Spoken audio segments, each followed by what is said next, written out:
remercie la mairie du 9e arrondissement et particulièrement Delphine Burkli de me donner l'opportunité de rendre hommage à mon oncle paternel, Léandre Médori, qui a participé activement à la libération de Paris le 25 août 1944. Il était soldat de la 2e DB. Léandre aurait eu 100 ans cette année.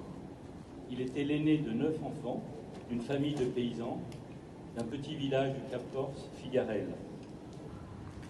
Mobilisé à 18 ans, il s'engage dans la 2e DB du général Leclerc. Après l'Afrique du Nord et l'Angleterre, il débarque en Normandie en août 1944 et combat la libération de Paris. Voici son témoignage sur cette journée particulière qu'il a vécue à Paris ce 25 août, enrichi d'anecdotes relevées dans le livre Paris brûle-t-il, où il est cité à plusieurs reprises. Arrivés à Paris, nous sommes pris d'assaut par des centaines de Parisiens. Ahuri par la frénésie populaire, moi, un petit Corse qui voyait Paris pour la première fois, la Tour Eiffel, je ne cessais de répéter avec extase « Dieu, que c'est grand Paris !» Le ministère des Affaires étrangères est occupé par les Allemands. Ma section est désignée pour donner l'assaut.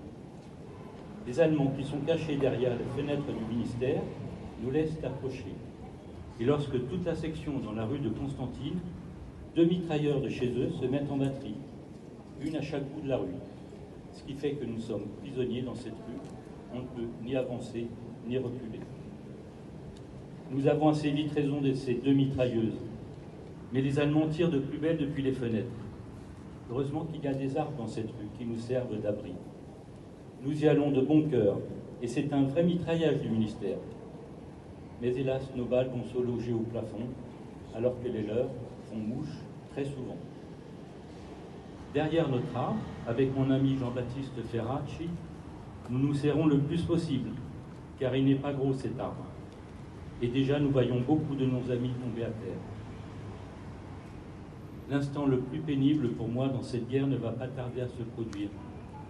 Mon meilleur ami sera touché en plein cœur, il tombera comme une masse à mes pieds. Je ne peux même pas lui fermer les yeux, je subirais le même sort si je quittais mon arme. Je continue malgré tout à tirer sur le ministère. Heureusement que peu de temps après, un char, le Saint-Cyr, vient à notre secours, car il faut mettre le paquet si on veut anéantir ce réduit. Il défonce la porte du ministère.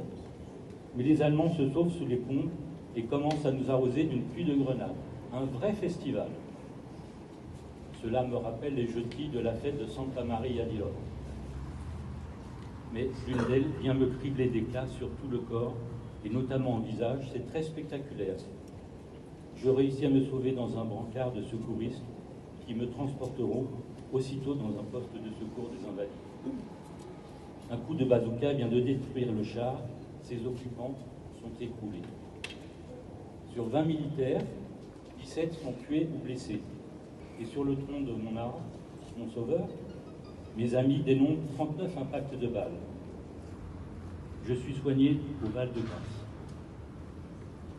Je me trouve dans un lit pour la première fois depuis des mois, et dans la tiédeur des draps, je ne parviens pas à trouver le sommeil. Alors je fis la seule chose qui pouvait m'aider à m'endormir, je descendis du lit et m'allongeai sur le plancher. Je suis de nouveau dirigé au front. C'est en Alsace, en janvier 1945, que Léandre sera plus gravement blessé. Il aura une jambe déchiquetée en sautant sur une mine.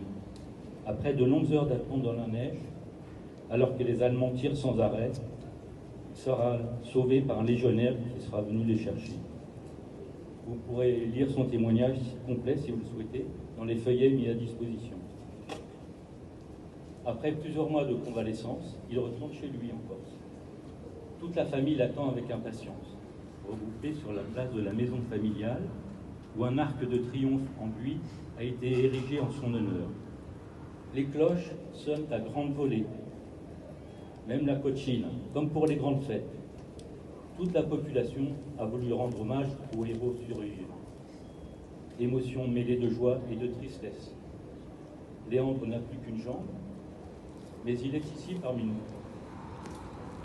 Pour ses blessures, il a reçu la croix de guerre avec palme signée du général Leclerc en personne.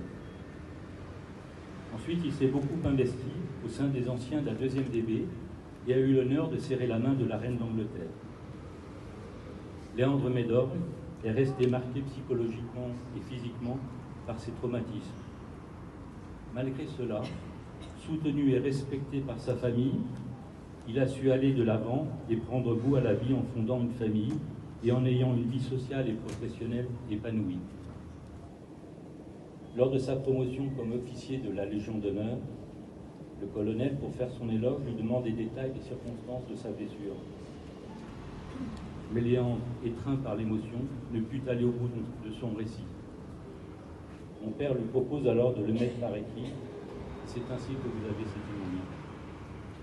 À son enterrement, en 1983, il a eu les honneurs militaires en présence de la veuve du maréchal Leclerc. Je voulais terminer en disant que